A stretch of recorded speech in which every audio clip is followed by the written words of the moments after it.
Alien Resurrection, when it released on the PlayStation in 2000, would go through many different types of iterations, as it was marred by development hell for several years, with the final edition ended up being a first-person shooter, but would also end up being one of the most influential games to ever exist. While it wasn't the most perfect in terms of how it played, it in its own way would help to change the landscape of how games would be developed, especially with first-person shooters from that point on, as it was one of the first ever games to use the twin stick setup on the DualShock controllers, which was a feat that was never really done at that time. While yes, it wasn't fully fleshed out compared to what we see in the modern day of video games, but it was proof that they could do it back then. But due to various limitations and hardware restraints, there was certain caveats or workarounds that they had to use to make them work. But even with that, it gave an extra level of depth and controlled the characters that they never had before. So the plot of the game is actually based off of the 1997 film of the same name, taking place years after the events of Alien 3, and the game would take you through many different types of dark, gritty and atmospheric locations, as even though this is a first person shooter, essentially it is a survival horror game, and it was one of their first FPS shooters to really invoke a real sense of terror and fear within its setting. Most first person horror games usually came in the form of run and hide mechanics, where the player literally had no way of defending themselves, but Alien Resurrection definitely changed that. But during its early production phase, the game was initially intended to be a third person action adventure shooter, where the camera was placed behind the character of Ripley, which you can see here on screen on this prototype. There is a downloadable version of this prototype that you can find if you look for it online. It's playable, but it doesn't work the way that you would expect it to work. It can be clunky, and sometimes button combinations and interactions just don't react the same way. Even when you're shooting at enemies, it doesn't often work properly. But it's interesting to see the early concepts of this game, but not only that, particularly in games that were being developed at that time. And there are quite a few prototypes hidden away in the depths of the online world that you can find if you do go looking for them for the PlayStation, as there were quite a few games that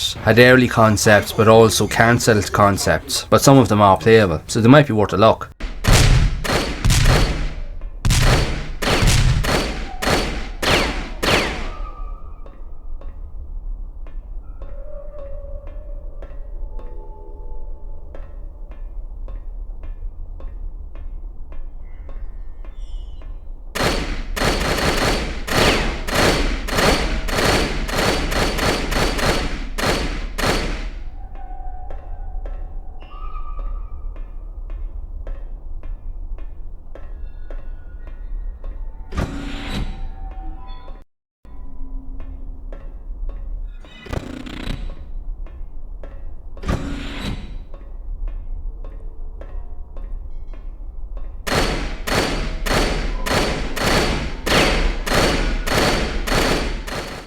But just by looking at this prototype alone, it is interesting to see where the game could have been. But for all intents and purposes, the first person approach to it was probably the most immersive. And as we all know, that FPS style horror games usually are the scariest that you can find, because literally everything is in your face and you can't unsee it. But I have to say, regardless of the flaws of the game and the development difficulties, it is definitely one of the most atmospheric games that you can play on the PlayStation, without a doubt. While it probably doesn't have the most fluid dynamics in terms of its overall control movements, while a lot of it was experimental to say the least, but it definitely gets the unnerving tension right.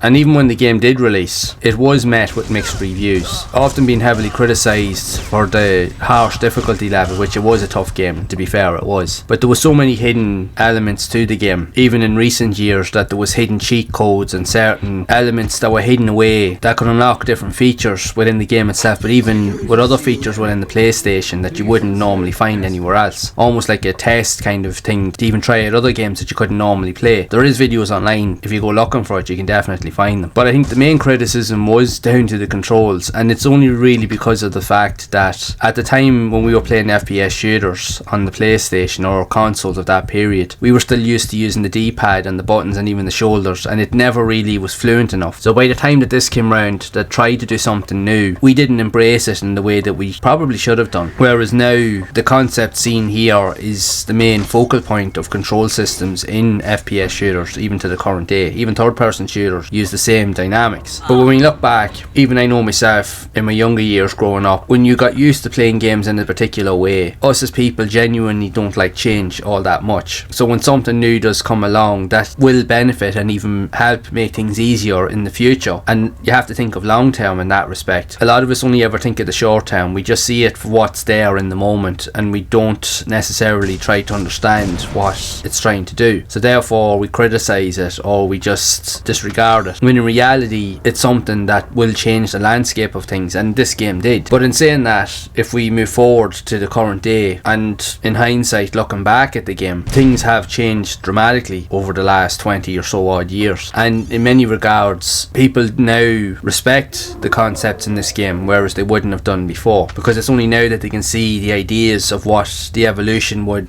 portray from it. But even with that, Alien Resurrection, right, it's not the perfect game. It is flawed. It went through development hell, but it also went through specific criteria that most other games on the PlayStation went through, is that they were experimental. If anything, when we look at this era of games, it was the most experimental alongside of the PlayStation 2 in terms of gameplay ideas. We don't often see that now today. Only really indie developers take that plunge into that unknown area. Big game companies won't touch that because they just focus on what sells and what's going to make them the quickest buck and the most amount of money. They're not for experimentation at all, because they know that if it doesn't work out, they're going to lose hundreds of millions, if not billions. So they'd rather stick to what they know, and they refuse to change. But each to their own, I suppose. But we have to remember, we did have a period, or a few periods back in the early days of games, where experimentation was a good thing. While not all of us warmed or welcomed it, it was there and you couldn't avoid it really. And like a lot of the games that did release on the PlayStation, even when you look at the likes of the survival horror genre in general, even FPS shooters like on the PC and so forth, without games like Alien Resurrection and other titles like it, the landscape of the video games industry would be very different. It wouldn't be the same way as we see it today, and a lot of that has to do with these older games. So in many regards we do have a lot to be thankful for, we really do. But Alien Resurrection is a standard title on the PlayStation. It was for its time, it still is, even when we look at it today in the grand scheme of things. It's a very atmospheric shooter, it's very dark, it's very gritty,